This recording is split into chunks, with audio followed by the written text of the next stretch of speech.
আসসালামু আলাইকুম। সবাই কেমন আছো? আশা করি সবাই ভালো আছো। আলহামদুলিল্লাহ, আমিও আল্লাহর রহমতে এবং সবার দোয়ায় ভালো আছি। আজকে আমি তোমাদের সাথে বাজার থেকে আম ক্রয় বা কেনা সম্পর্কে কিছু তথ্য বলবো অথবা কিছু কথা বলবো। জানি আমাদের দেশে প্রায় সব জেলাতেই খুব ভালো মানের আম চাষ হয়।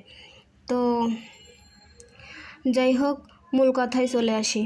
যখন আমের বাজারে ঢুকবে তখন তুমি অবশ্যই আম বিক্রেতাকে জিজ্ঞেস করবে ফরমালিন মুক্ত কি না।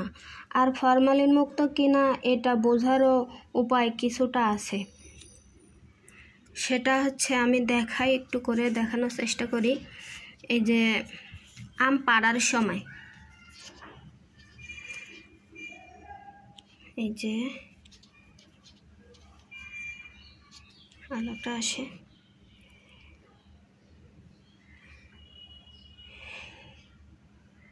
এই যে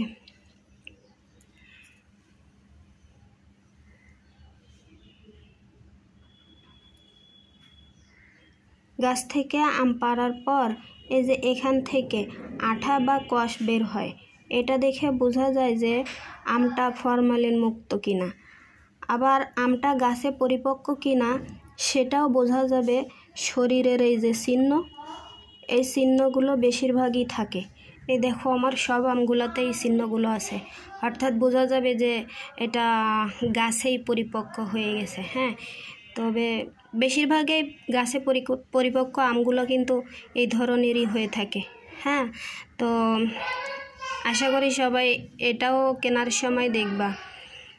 আর আরও একটা বিষয় থাকে, সেটা হচ্ছে মিষ্টি হবে কি না, সেটা নিয়েও মনের মধ্যে বড় ধরনের গবেষণা চলে। তার বেলায়ও আমি মুখে মাস্ক পরা অবস্থায় কী করি জানো?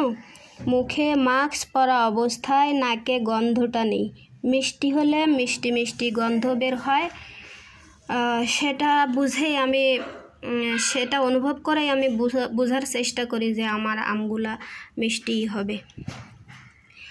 তো যাই হোক, যারা আমার মতো আম খেকো আসো গ্রাম থেকে শহরে অথবা আম গাছ থেকে দূরে, তারা আমার মতো চেষ্টা করে দেখো, আশা করি ভালো হবে। তো সবাই ভালো থেকো। আল্লাহ হাফেজ।